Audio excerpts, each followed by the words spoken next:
রুমিন ফারহানা, ব্রাহ্মণবাড়িয়া 2।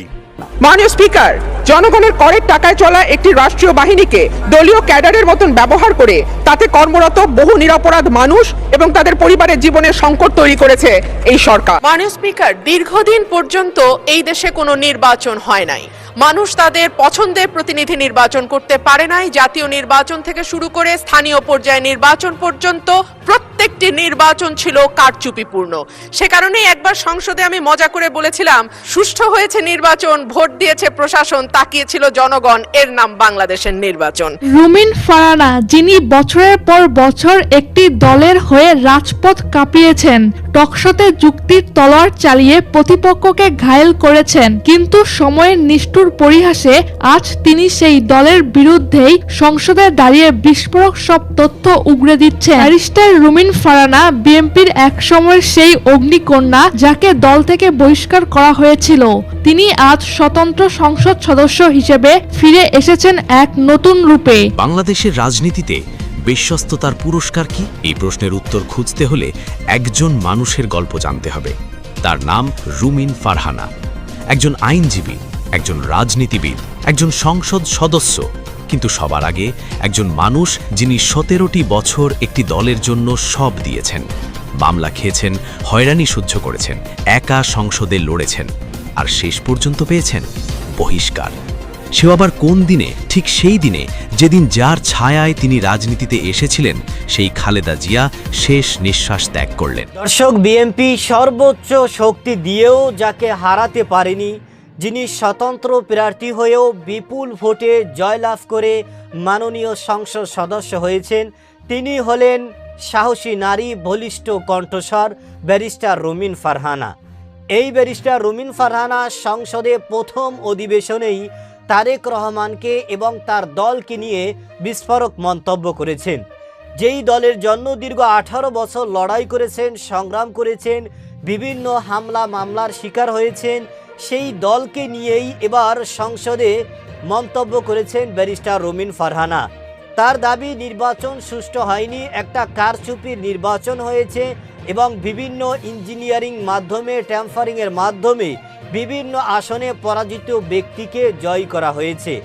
দর্শক, ব্যারিস্টার রুমিন ফারহানা বিএনপির দুর্নীতি, চাঁদাবাজি এবং অন্যায়ের বিরুদ্ধে সংসদে সরাসরি প্রতিবাদ করার কারণে তার এই মন্তব্যকে কেন্দ্র করে সামাজিক যোগাযোগের মাধ্যমে আবারও তুমুল আলোচনা এবং সমালোচনার ঝড় উঠেছে।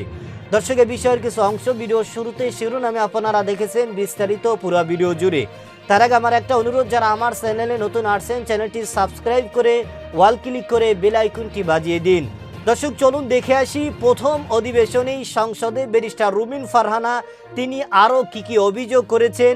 ভিডিওটা অত্যন্ত গুরুত্বপূর্ণ, তাই ধৈর্য ধরে একটি লাইক এবং পুরো ভিডিওটা শেষ পর্যন্ত দেখতে থাকুন। বাংলাদেশের রাজনীতিতে বিশ্বস্ততার পুরস্কার কি? এই প্রশ্নের উত্তর খুঁজতে হলে একজন মানুষের গল্প জানতে হবে।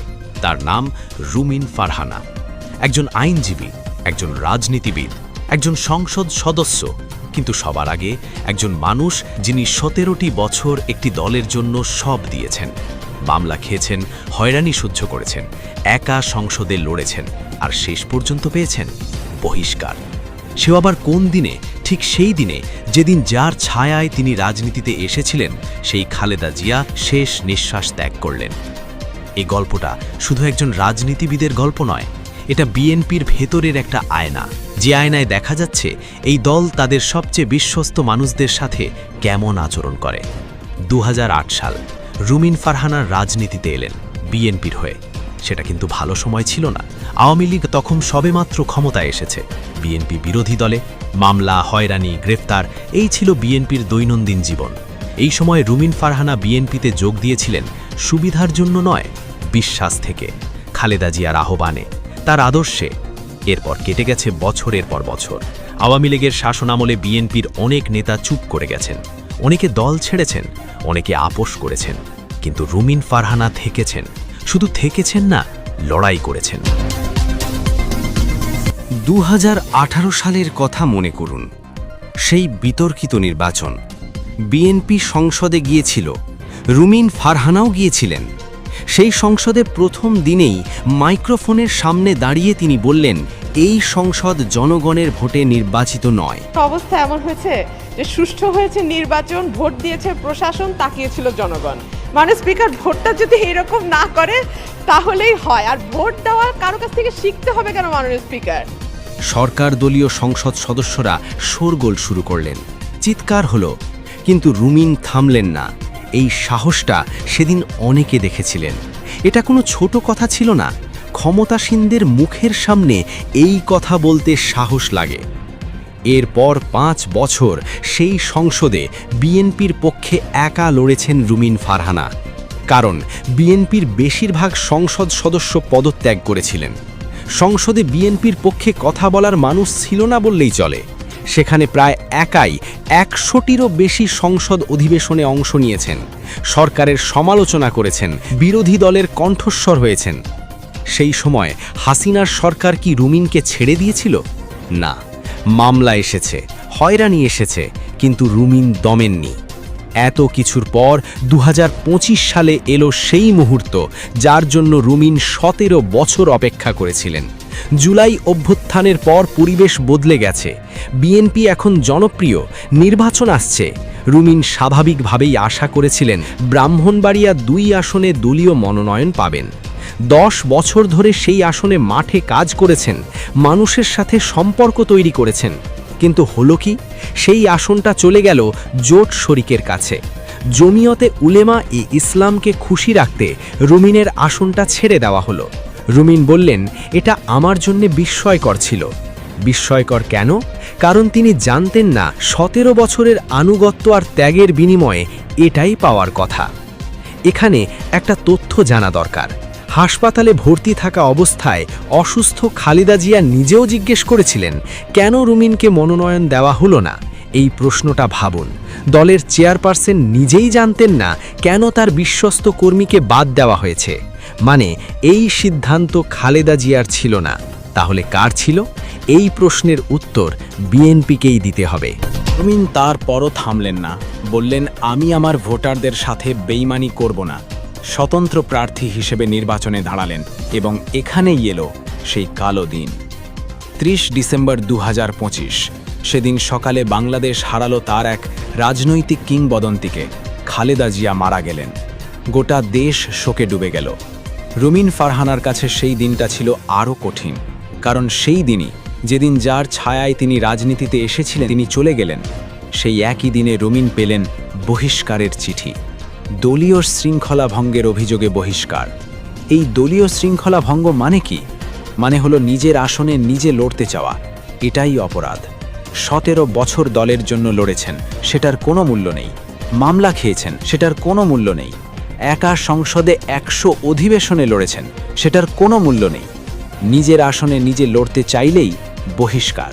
শুধু তাই নয়, যে কয়জন স্থানীয় বিএনপি নেতা রুমিনের পক্ষে প্রচারণায় নামলেন তাদেরও বহিষ্কার করা হলো।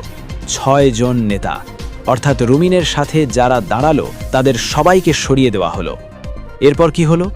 নির্বাচনের দিন এলো।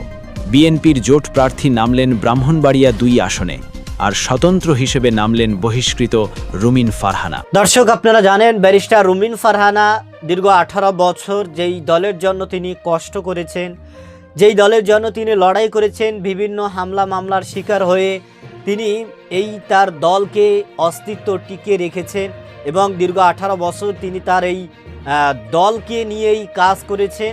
কিন্তু শেষ পর্যন্ত ব্যারিস্টার রুমিন ফারহানাকেই সেই দল থেকে বহিষ্কার হতে হয়েছে। রাজনীতির খেলা এবং রাজনীতির চাল বুঝি এমনই হয়।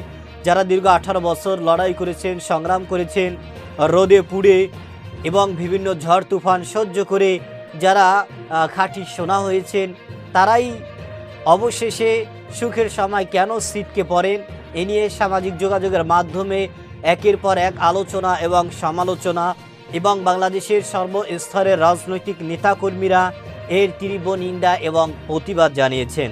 তারা ব্যারিস্টার রুমিন ফারহানাকে চিরতরে তার প্রতিভা এবং তার কণ্ঠ নিভিয়ে দিতে চেয়েছিল।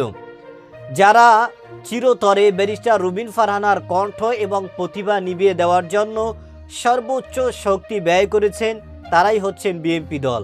আর এই বিএনপি দলের জন্যই ব্যারিস্টার রুমিন ফারহানা দীর্ঘ 18 বছর লড়াই করেছেন। দর্শক, রাজনীতির খেলা খুবই ভয়াবহ। ব্যারিস্টার রুমিন ফারহানাও দেখিয়ে দিলেন, প্রমাণ করে দিলেন যে তিনি দমে যাওয়ার পাত্রী নয়। তিনিও বিএনপিকে দেখিয়ে দিলেন আঙ্গুল জাগিয়ে যে তার পিছনে এবং তার সাথে তার নেতাকর্মীরা রয়েছে, তার ভোটাররা রয়েছেন এবং তিনি স্বতন্ত্র প্রার্থী হয়েও বিপুল ভোটে কিন্তু জয়লাভ করে মাননীয় সংসদ সদস্য হয়েছেন। এই ব্যারিস্টার রুমিন ফারহানা মাননীয় সংসদ সদস্য হয়ে ইতিমধ্যে কিন্তু চাপের মধ্যে পড়ে গেছেন বিএনপি দল।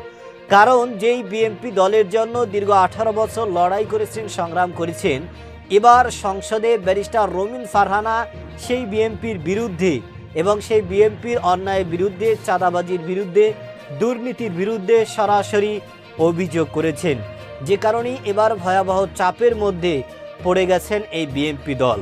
এবং বিএনপি দল ব্যারিস্টার রুমিন ফারহানাকে বহিষ্কার করার কারণে তাকে যেই ভুলের মাসুল দিতে হয়েছে এবং এই ভুলের মাসুল তাদের সারা জীবনই দিতে হবে।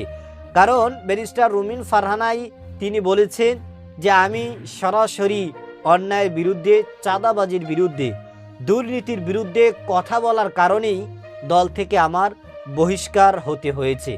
এবং ব্যারিস্টার রুমিন ফারহানা একজন সাহসী কণ্ঠস্বর, একজন বলিষ্ঠ কণ্ঠস্বর নেত্রী এবং তিনি এবার সংসদে আবারও এই বিএনপিকে নিয়ে, তিনি তাদের দুর্নীতি নিয়ে, চাঁদাবাজি নিয়ে কথা বলবেন এবং তার এই বক্তব্যের কারণে কিন্তু চাপে থাকবেন সবসময় বিএনপি দল। দর্শক, আপনার কি মতামত সেটা আমাদের কমেন্ট সেকশনে অবশ্যই জানাবেন। আজ এ পর্যন্তই। সুস্থ থাকবেন, ভালো থাকবেন। দেখা হবে আগামী কোনো ভিডিওতে, কথা হবে নতুন কোনো বিষয় নিয়ে। সে পর্যন্তই ভালো থাকবেন। খোদা হাফেজ।